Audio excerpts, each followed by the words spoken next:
Besides bad marketing, cliche premise, the mediocre animation, the mediocre look of the film, and the fact that it wasn't based off an original IP, the biggest reason Elio failed at the box office is because of its release date.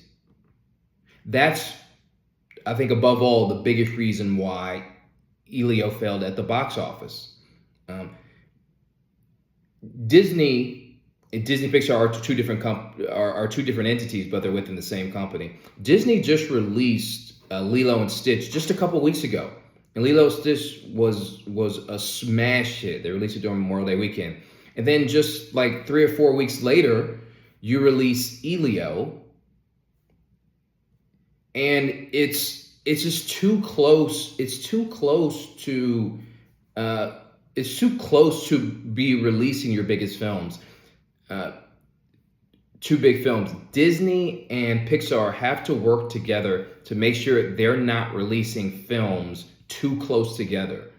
Because when you do that, because a family just took their their parents just took their children to go see Lilo and Stitch, and now 3 4 weeks later, you're telling them to take their kids and go see Elio.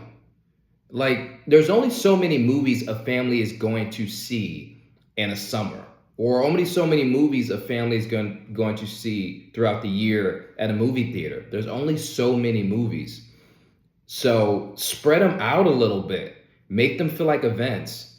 Like, if Disney is releasing Lilo and Stitch, if Disney's releasing a movie in like late May, then Pixar shouldn't be releasing a movie in mid to late June. No, release it at the end of the summer. Release it in August, mid-August, late August, or release it in September. Like absence makes the heart grow fonder. Give your fans, give families a little time to miss you, a little time to breathe. And you're also competing with How to Train Your Dragon, which families are also going to go see. And that was just released very close to Elio, like a week before Elio. So like Disney and Pixar, they need to work together better to make sure they aren't releasing movies within a month of each other, within a couple weeks of each other. They do that. They do that too often. Like, spread it out. Like, hey, Disney, you can release your movie during Memorial Day in May. I'll release Pixar. We'll release our movie in August or September. Just to make sure we're not eating each other's box office.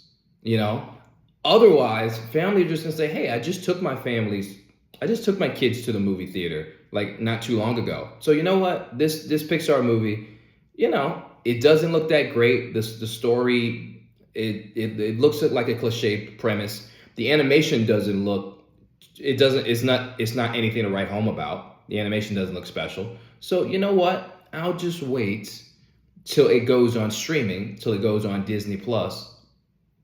I'll just wait to see that movie on Disney Plus with the kids. I'll just stream it at home with the kids for free when it inevitably comes out on Disney Plus. So, along with the terrible marketing, the mediocre animation, the animation looks mediocre, and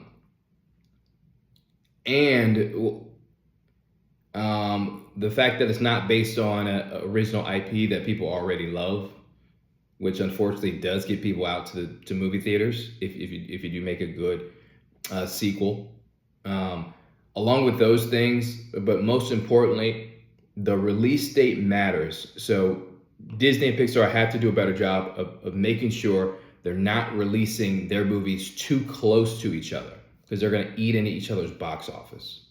And also they have to keep the budget way down. No way Elio should have cost $300 million. No way. Including production and marketing. That's still too expensive, because then you got to make at least $400 million. You got to make at least $400 to $600 million just to break even. So those things, and most importantly, the release date, doomed Elio.